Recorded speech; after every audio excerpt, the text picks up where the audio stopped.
Welcome to Eastern Creek Raceway in Sydney in round 6 of the Shell Australian Touring Car Championship. When we left here yesterday, John Bowe had pole position, but of course his teammate Dick Johnson drew the outside of the front row. And as you can see, Mark Scaife got away to a rather slow start. That put John Bowe and Dick Johnson up chasing 1-2, and that's exactly where they finished.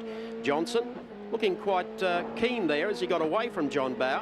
And Larry Perkins, of course, was to finish in 3rd place. And there's Thomas Mazira at the back of the field. And yesterday, Thomas in the Holden Racing Team Commodore had a very difficult qualifying on his flying lap in the fast left-hander at the end of the long straight. He got out in the grass here, got the car all sideways, slammed the wall and wrote that car off. Terry Finnegan very lucky to miss Thomas Mazira. You can see the damage done to the HRT Commodore. So last night the crew went to enormous lengths to change engines and gearboxes and get this spare car ready. He'll run from the back of the grid with a 10-second penalty with new tyres.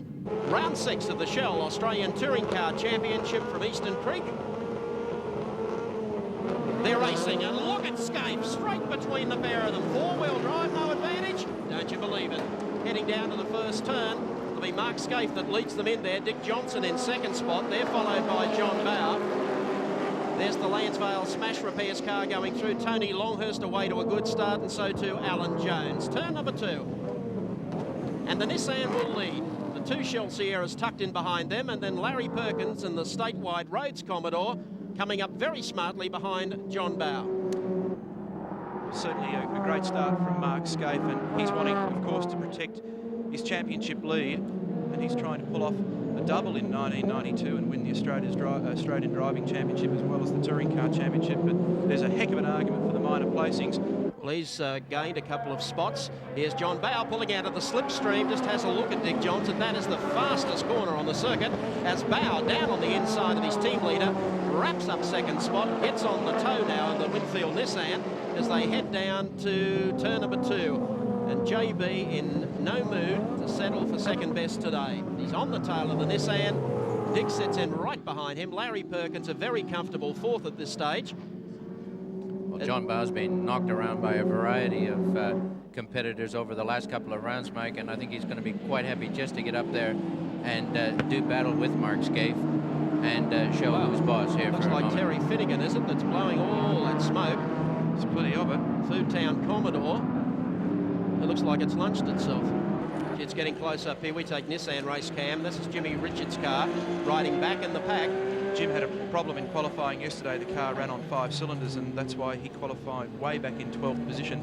Uncharacteristic for Jimmy Richards, who is always at the front of the field. He's alongside Wayne Park and Peter Jackson Sierra at the moment, trying to work his way through.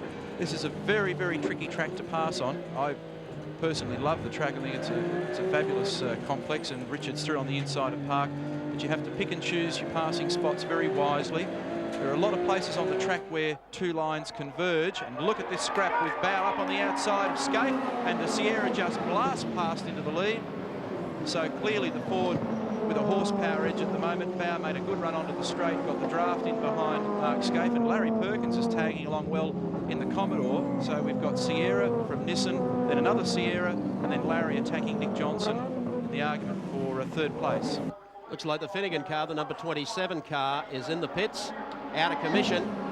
Bowe's opening up a very healthy gap now over this group, but just going back to discussing Tony Longhurst, I think that you'll find as this race unfolds, and it's 16 laps in total, and then you get into the 2nd heat, that the BMW will be very strong. Larry now up the inside of Dick Johnson. Dunlop Race Cam tells the story, and Larry has a spin, and a big one. Locked up the rear brakes. And he's got Johnson, the side of Johnson's car on the way through.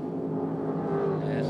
There's not too much room there. Fortunately, they've all got through on the inside. Minimal damage, I would think, to the Perkins car. There's Thomas Mazira. Let's have a look at this as Larry comes up on the statewide Rhodes Commodore, slips it down on the inside, locks up the brakes, the tail comes out, there it is, bang. Well, that cost Dick a window as well. He's going to have a bit of shattered glass in the cockpit of his Shell Sierra. Dick Neil Crompton, what happened out there? Mate, LP did another one of his desperate braking manoeuvres. He reversed it into my door. I got glass everywhere in here. It's down my shoes, down my pants. It's a bit prickly, old cock. Pain of a glass, yeah. Come on, Dick. A little bit of cut glass never hurt anybody. Just Just go back and get it. Mate, I've always wanted a glass eye. I think I've got one. Oh, I'm not going to touch that with a barge pole. Come back to you later. Righto, pal. Bye. It's like Castrol sump cam, full of Castrol, and that's how low you are to the ground here. Fascinating stuff from our race cam engineers, coming up with a different angle for just about every touring car race. Not imported. Sevens technology exported, of course, as we pick up on Tony Longhurst, sitting in the draft now of Mark Scaife down the very long straight here. We'll see Thomas Mazira move from the back of the field up to 14th, and Perkins from 3rd back to 15th. And here comes Noboloni. Tony up on the inside. Be deep under brakes here, and there goes Tony. Is the little opening. Very nice driving there. He waited. He was nice and patient. He's been a little bit impatient on occasions when he's had John Bowe to contend with. Jimmy Richards carrying our Nissan race cam as he comes up on the inside of Peter Brock. Beautiful move that on the inside. He made a good clean exit out of the corner, and Peter just got a little bit out of shape. There's a new tyre on the Commodore this weekend. Order still Bowe over Tony Longhurst.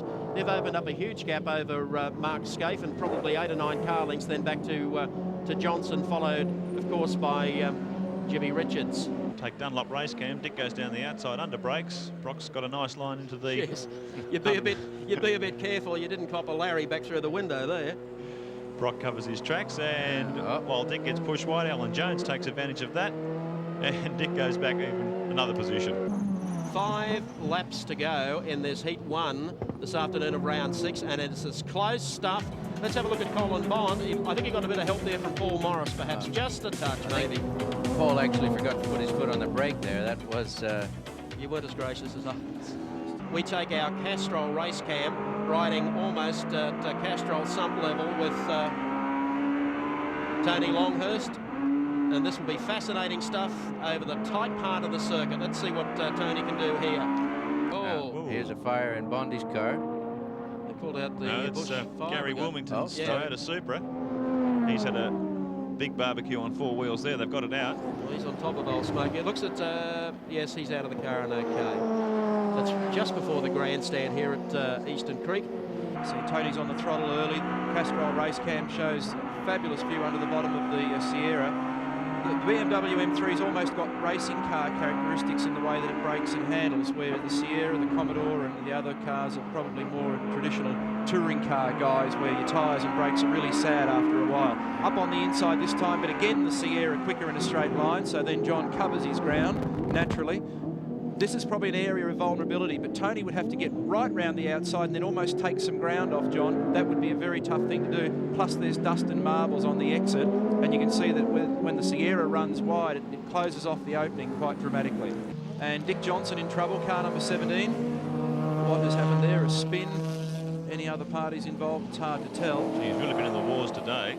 And look at Longhurst right on the bumper bar of the Shell Sierra. Can he get up the inside here? If he could just get to at least halfway along it, he'll be able to get under John and aggravate him, but no, he can't do it. The Sierra comes back once again. So now he tries the outside route when they go to this right-hand kink. Pretty impossible thing to do, Alan. He wants the sling-in type, but you mentioned earlier he gets off the engine speed and the Sierra is just a little bit too strong for him in a straight line. Okay, last corner, coming onto the main straight, the crowd's up on its feet. And Longhurst doing everything he can, but he's going to be shy on horsepower. John Bowe, I think, is going to survive, or will he? It's going to be very, very tight, but no, the Shell Sierra, John Bowe at the helm, takes the win in Heat 1. Tony Longhurst backs away from it in the end and finishes in 2nd place. And those two with a very healthy margin over 3rd placed Mark Scaife, and there he is. He was about 6.5, 7 seconds behind in 3rd. Bowe, Longhurst the front row. Racing, goodbye, go the Nissan straight between them. They'll be 1, 2, 3 very quickly as Mark Gibbs tries to get up, but Bowe covers his ground very well getting into the bottom corner. Johnson goes in there. Longhurst, of course, couldn't sustain anything off the line, so he's back in the pack a little bit. Down to the 2nd turn now. Mark Gibbs up on the inside. He should have picked up 3rd, but he gets very wobbly on the exit to that turn. They all get through there and now make their run to the top end of the circuit. John Bowe starting fairly well. Larry Perkins at the back of the field, plus 10 seconds because of a change of tyres, and Peter Brock down on the inside of the BMW. There's Dickie Johnson, gets a short back and sides. He's gone. sideways, off onto the grass. Just the slightest tap, and Dick was in trouble. There's Frustrating day. Glenn Seaton up there on the inside. Just looking at the body language from Mark and his car, well, there's a great demonstration. He's really tensing it at the moment as JB goes down the inside and Bow goes to the lead now. The crowd stands. Pretty exciting motor race. And Bow to the lead in 18. Scaife back to second. Two things spring to mind. Either Scaife, and the auto colour entry has gone off. The top of the straight. Yes, the Dulux has had a dunk up there. Oh. So here comes AJ down on the inside of Jimmy Richards. Very nice move. Beautiful Very nice move. Yep. Nice and tidy. Fastest corner on the racetrack through here. But from here, Tony keeps on as Mark tries to get on the binders a bit earlier, and he'll come up the inside, will he? No, he can't. Let's go back to our Castrol race cam. He goes in wide once again. He'll be all over him here. And that's a nice spot. That's where they'll put the tow hitch in the box trailer for Bathurst with the terracotta tiles in it. Under brakes for the hairpin. Down to turn number 9. John Bower gets out of there. He's home on his way for victory here today. Bob Jones getting a lap put on him by Mark Scaife late in the race. Another one of the consistent Commodore privateers. They come into the final turn. There's JB. Sandown Park all over again. Yes, from Tasmania. What a great driver. Number 2 to the Dick Johnson team. And here he comes. The Ford wins today at Eastern Creek Raceway. Second goes to Scaife in the Nissan. And the giant killing performance yet again going to Tony Longhurst, who picks up a third. Well done, JB.